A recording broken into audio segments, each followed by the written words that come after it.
పేరు పెట్టించారు, మార్కండేయుడు. అలా మార్కండేయుడు అని చెప్పి చక్కని పేరు పెట్టారు. అల్లారు ముద్దుగా పెంచి పెద్ద చేసుకున్నారు.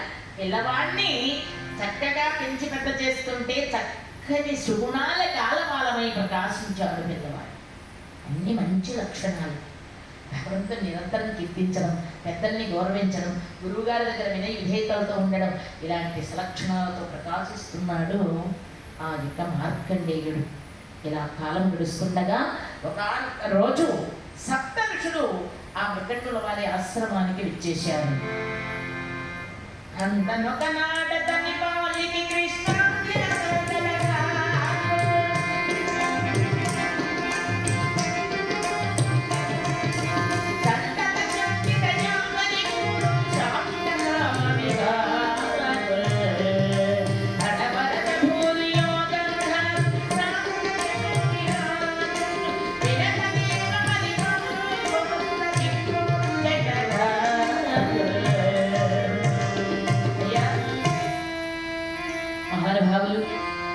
సంచానులు, పాప విదూరులు, గజచర్మాంబరధారులు, విశేషమైనటువంటి మహనీయ మూర్తులు, భూత భవిష్యత్తు వర్తమాన కాల విశేషములని తెలిసిన మహాతపస్సులైన సప్త ఋషులు మృగండ మునీంద్రుల వారి ఆశ్రమానికి వచ్చారు.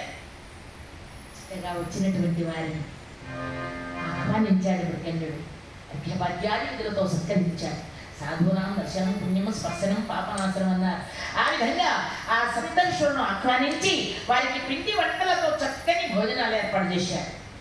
పంచభక్ష పరమాన్నంబులతో భోజనం ఏర్పాటు చేస్తే మహామునులు ఎప్పుడు కూడా నాకు అదే కావాలి, నాకు ఇదే కావాలి, ఈ పూట ఈ తిండే ఉండాలి, పాయసమే కావాలి, పులిహోరే కావాలి, దద్దం ఇవన్నీ కోరుకోరండి. వాళ్ళు ఎప్పుడు తపస్సులో ఉండిపోతారు. ఇటువంటి మహానుభావులను ఆహ్వానించి అప్పుడు ఎవరైనా ఈ విధంగా గృహస్థులు, అందుకే గృహస్థాశ్రమం చాలా గొప్పది. మిగతా ఆశ్రమ ధర్మాల కంటే గృహస్థాశ్రమం చాలా గొప్పది. అందరూ గృహస్థుని ఆశ్రయిస్తారు. ఇటు బ్రహ్మచారి కావచ్చు, అటు సన్యాసి కావచ్చు, ఇటు మౌని కావచ్చు, వీరందరూ వానప్రస్థాశ్రమ ధర్మం స్వీకరించే వాళ్ళు కూడా గృహస్థుని ఆశ్రయిస్తారు. గృహస్థుడు ఎంతో పుణ్యం సంపాదించుకోవచ్చు. మరి ఈ విధంగా ఎప్పుడైతే ఆ సప్త ఋషులు ఆనందంగా భోజనం చేసి తాంబూలం వేసుకొని కూర్చున్నారు. చాలా చక్కగా ఉన్నాయి అప్పటికంట, ఎంతో సంతోషంగా భోజనం చేశాను వేళ అని అంటూ చక్కగా మాట్లాడుకుండగా పాఠశాల నుంచి పిల్లవాడు పరుగు పరుగున వచ్చాడు మార్కండేయుని. ఆ మార్కండేయుని పిలిచి, అయినా మహానుభావులైన వారి ఆశీస్సులు అందుకు అన్నాడు తండ్రి. వెనువెంటనే సప్త ఋషుల పాదాల మీద రాలిపోయాడు పిల్లవాడు మార్కండేయుడు. తన గోత్ర నామధేయాలు చెప్పుకొని వారికి నమస్కరించగానే వారు వెంటనే అన్నారు, నాయన నీ చక్కని వినయ విధేయతలకు ముచ్చట కలుగుతోందయ్యా. చిరంజీవ చిరంజీవ చిరంజీవ సుఖీభవ, చిరంజీవ చిరంజీవ చిరంజీవ సుఖీభవ అన్నారు.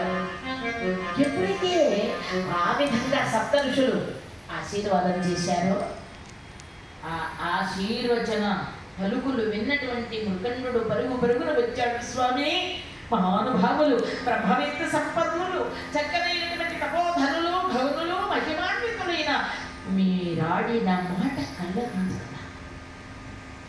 మృగండ, ఏమిటయ్యా మాటలు?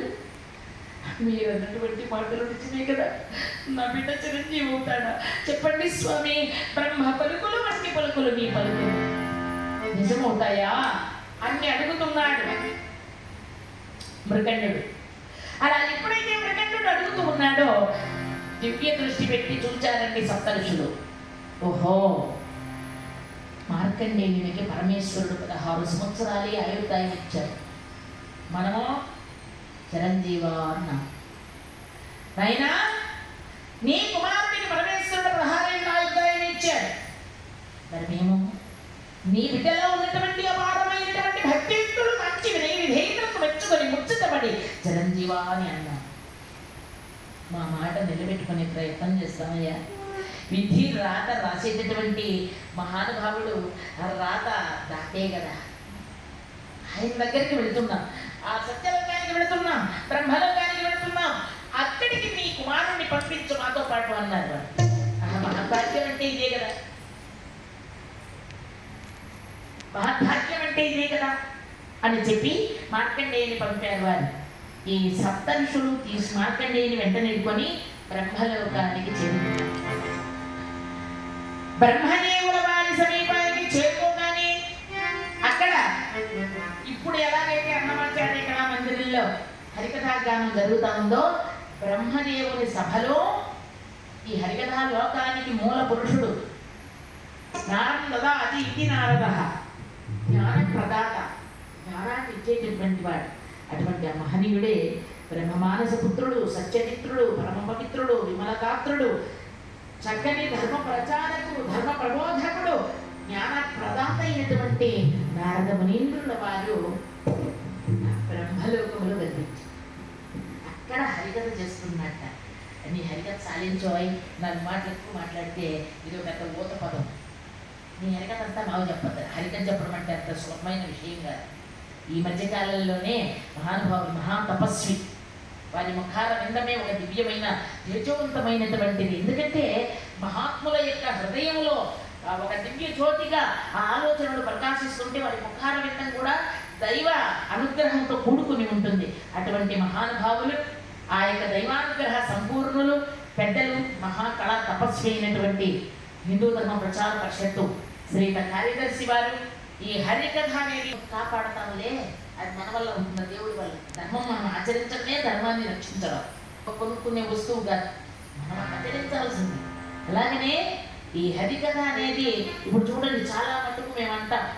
అమ్మ గోకుల మేడం గారిని అడుగుతూ ఉంటే మేడం గారు చాలా బ్రహ్మలోకములో చక్కగా హరికథ గానం చేస్తూ ఉన్నారు. అక్కడికి వెళ్ళారు ఏ సప్తఋషులు. ఆ సప్తఋషులను చేరపిలిచాడు. ఈ పిల్లవాడు ఎవరయ్యా అని అడుగుతూ ఉండగా ఆ మార్కండేయుడు వెళ్ళి బ్రహ్మదేవుని పాదాల విందముల మీద వ్రాలి నమస్కారం చేశాడు.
బ్రహ్మదేవుడు వారి పాదారవిందముల మీద వ్రాలిపోయినాడు.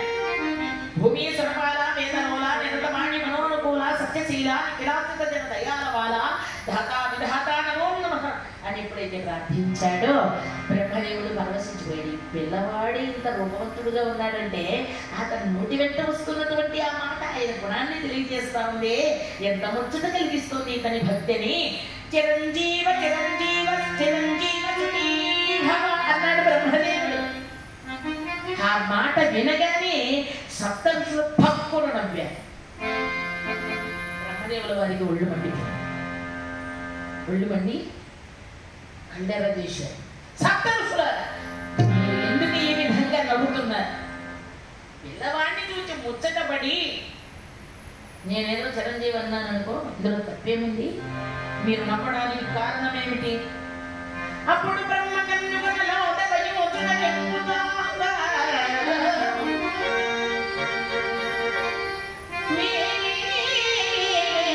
ఇప్పుడు నవగానమదేవన్న వారలలో వసతుల్లో ఎమ్మ మధునాలు వచనాములాయు వీరికి శంభుడి నేను